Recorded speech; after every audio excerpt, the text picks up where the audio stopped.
Hello friends, क्या आपकी कमर में दर्द रहता है? क्या आपका दर्द कूल्हे से होकर पंजे तक बहुत तेज गति से आता है? क्या आपको स्लिप डिस्क की परेशानी है? क्या आपको हर्निएटेड डिस्क की परेशानी है?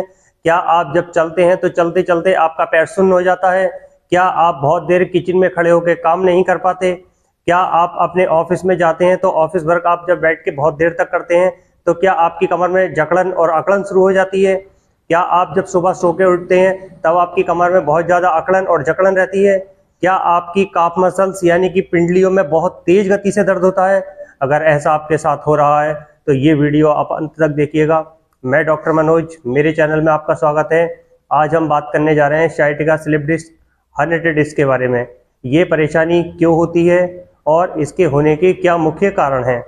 स्लिप डिस्क एक ऐसी परेशानी है जो कभी भी किसी भी व्यक्ति को हो सकती है, लेकिन अब ये परेशानी कॉमन होती जा रही है, जिसके पेशेंट अब बहुत ज़्यादा देखने को मिल रहे हैं। दूसरी चीज़, शाइटिका क्या है? शाइटिका एक हमारी वह नर्व है जो हमारी कूल्हे से होकर पंजे तक हमारे पैर को सप्लाई देती है। जब वह कहीं दब जाती है या कंप्रेस हो जाती है तब हमारे पैर में बहुत तेज गति से दर्द होने लगता है। हमारा उठना बैठना, ऑफिस जाना, चलना फिरना, काम करना बहुत मुश्किल हो जाता है और हम डॉक्टर के पास जाते हैं। डॉक्टर हमें मेडिसिन देते हैं, हम मेडिसिन खाते हैं, रेस्ट करते हैं थोड़ा, लेकिन हम ठीक नहीं हो पाते। क्यों? क्योंकि कोई भी मेडिसिन ऐसी नहीं है जब हमारी नस दब जाती है तो उस दबी हुई नस को खोल दे। हम रेस्ट करेंगे, थोड़ा सा हमें आराम ज़रूर मिलता है, लेकिन वो नस ठीक नहीं हो पाती। इसको ठीक करने के लिए आपको फिजियोथेरेपी और एक्सरसाइज का सहारा लेना पड़ेगा।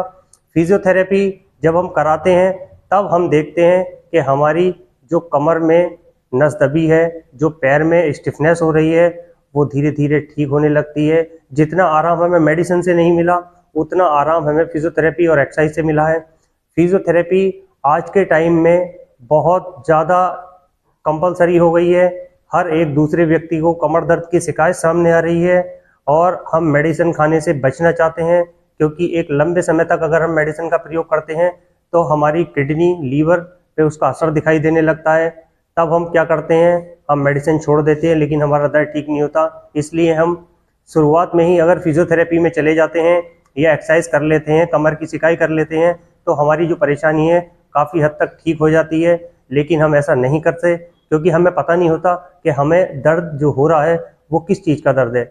जब हम ऑर्थोपेडिक के पास जाते हैं, हमारा एक्सरे या एमआरआई कराते हैं, उसमें हमें पता लगता है कि हमारी कमर से नस दब गई है और दबी हुई नस को खोलने के लिए फिजियोथेरेपी और एक्सरसाइज बहुत बढ़िया चीज़ है। इससे बढ़िया कुछ नहीं है। आप फिजियोथेरेपी कराइए, एक्सरसाइज करिए, आप बहुत जल्द ठीक हो जाएंगे। 1% लोगों को कमर दर्द में सर्जरी करानी पड़ती है, 99% लोग फिजियोथेरेपी और एक्सरसाइज से ही बिल्कुल ठीक हो जाते हैं, उन्हें कोई परेशानी नहीं होती। आज मैं इसी बीमारी को ख़त्म करने के लिए आपको 4 एक्सरसाइज ऐसी बताऊंगा जो एक्सरसाइज आप घर पे करेंगे और आपको स्लिप डिस्क साइटिका की जो परेशानी है, जो आपकी कमर से नस दबी है, वो सारी नसों को खोल के रख देगी और आप देखेंगे कि आपको बहुत जल्दी और बहुत अच्छे रिजल्ट नज़र आने लगेंगे और आप महसूस करेंगे कि मेरे पैर में पहले जैसी जान आने लगी है और मुझे अपना काम करने में कोई भी परेशानी नहीं हो रही है। और आप साथ में आगे झुकने से और वजन उठाने से ज़रूर बचिएगा।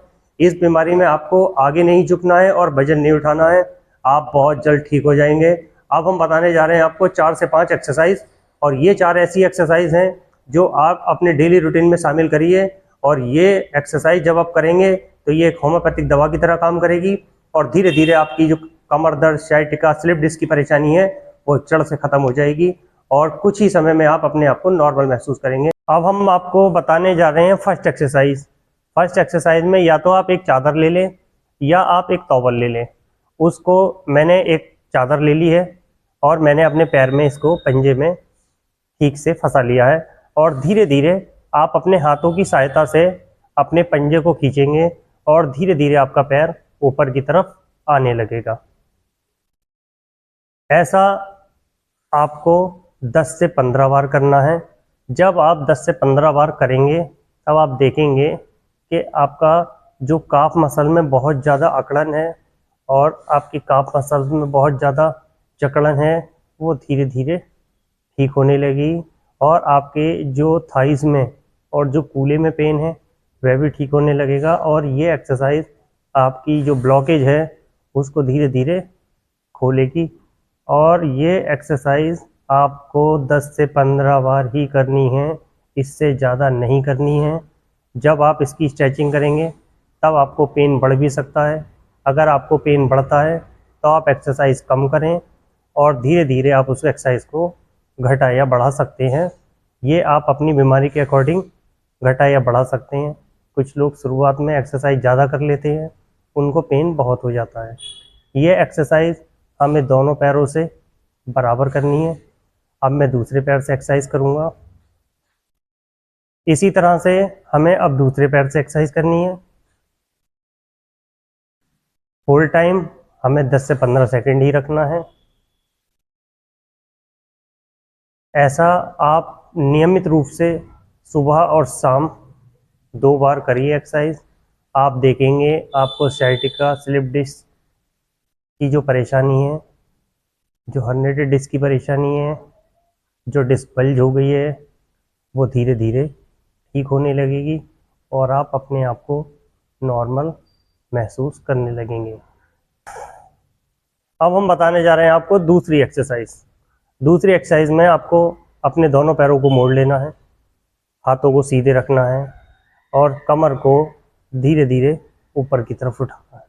कमर आपको केवल इतनी ही उठानी है, इससे ज़्यादा आपको कमर नहीं उठानी है।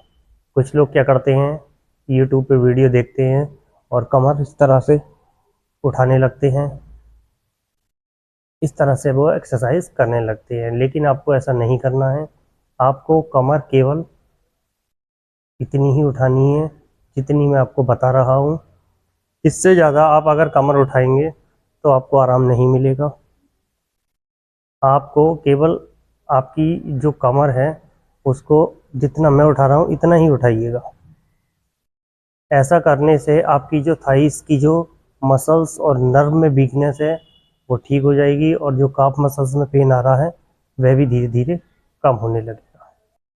अब मैं बताने जा रहा हूँ आपको तीसरी एक्सरसाइज में आपको दोनों पैर मोड़ लेने हैं। गर्दन के नीचे आपको अपने सर के नीचे हाथ लगा लेने हैं और आप अपने जो डायरेक्शन है आपको राइट में अगर करना है तो आप अपने पैरों को लेफ़्ट करेंगे। आप लेफ़्ट देखेंगे तो अपने पैरों को राइट करेंगे।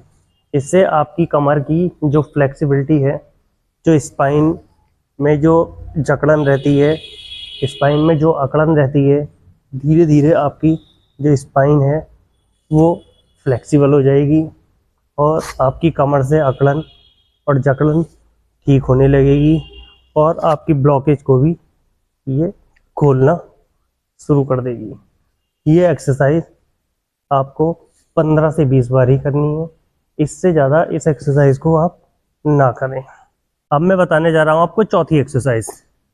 चौथी एक्सरसाइज में आपको अपने हाथों को इस तरह से रखना है और अपने सीने को ऊपर की तरफ उठाना है। इससे आपकी जो डिस्क बल्जिंग की समस्या है, जो आपको स्लिप डिस्क की परेशानी है, जो आपको sciatica की परेशानी है, ये उसके लिए रामबाण एक्सरसाइज है। इससे हमारी जो डिस्क बाहर आ जाती है वह डिस्क अपनी जगह में आने लगेगी और आप देखेंगे कि थोड़े समय में ही आपको एक्सरसाइज से काफ़ी बेनिफिट होने लगेंगे और आप पहले की तरह अपना नॉर्मल कार्य करने लगेंगे। यहाँ तक अगर आपको मेरी वीडियो अच्छी लगे तो लाइक करें, चैनल पे नए हैं तो सब्सक्राइब करें। अगर आपके मन में कोई भी सवाल है तो आप मुझसे कमेंट बॉक्स में पूछ सकते हैं या आप मेरे नंबर पे भी मुझे व्हाट्सएप द्वारा अपना MRI एक्सरे भेज के भी कोई भी आपके मन में सवाल है तो आप मेरे से पूछ सकते हैं। मैं आपके हर सवाल का जवाब दूंगा समय मिलने पे। नमस्कार साथियों।